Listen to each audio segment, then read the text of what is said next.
I had been living in Minnesota for almost a year now. The cold winters still felt foreign, but I was slowly adapting. My neighbor, Sarah, had been one of the first people to make me feel welcome.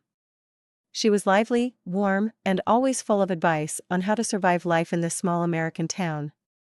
Through Sarah, I got to know her family, mostly in passing. Her son, Tyler, was a college student who occasionally visited on weekends. It was a regular Thursday evening when I went to the fitness center. After a workout, I headed straight for the sauna, craving the warmth. As I stepped inside, the familiar wooden scent surrounded me. The space was dimly lit, and to my surprise, Tyler was sitting there, leaning back casually with his eyes closed. "Hey," I greeted, feeling slightly awkward but not wanting to turn around and leave immediately. His eyes opened, and he smiled, brushing back his slightly damp hair. "Oh, hi, Lena. Didn't expect to see you here." "Same here," I said, settling on the opposite bench. "I thought you were back at school." "I came home for a few days to see my mom."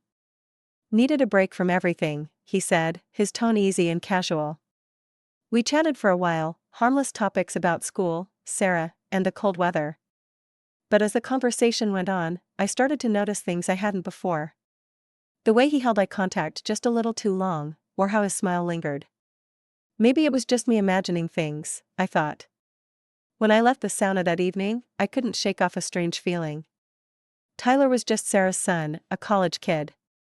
But something about that encounter stayed with me longer than I expected. The first text from Tyler came the next evening. "Good to see you yesterday. Hope I didn't scare you off," it read.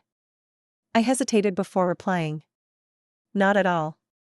It was nice catching up." What followed was a series of messages over the next week. At first, they were innocent. He'd ask about my day or share something funny about his classes. But slowly, his words started to shift in tone. Compliments slipped into our chats, about my smile, my accent, or how interesting he found me. One night, he sent, "Going to the sauna tomorrow? Could use some company."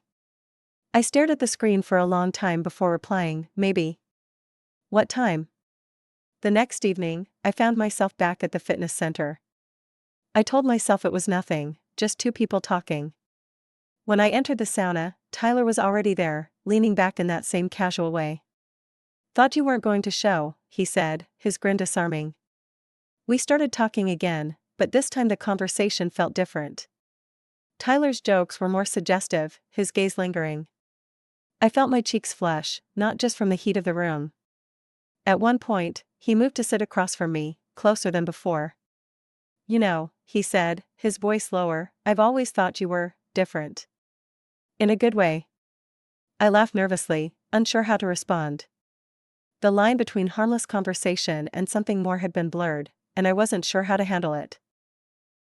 The days after that second sauna visit were a whirlwind. Tyler's texts became more frequent, more direct. "Can we meet again?" he asked. "I can't stop thinking about you." I couldn't lie to myself anymore, I had crossed a line. And the worst part was, I didn't know how to stop. One evening, Tyler invited me over, saying Sarah was working late. I sat in my car outside their house, torn between temptation and guilt. How could I face Sarah if she found out? But there was a part of me, small but persistent, that didn't want to stop. When Tyler opened the door, his expression was a mix of excitement and nervousness. He stepped closer, and for a moment, I froze.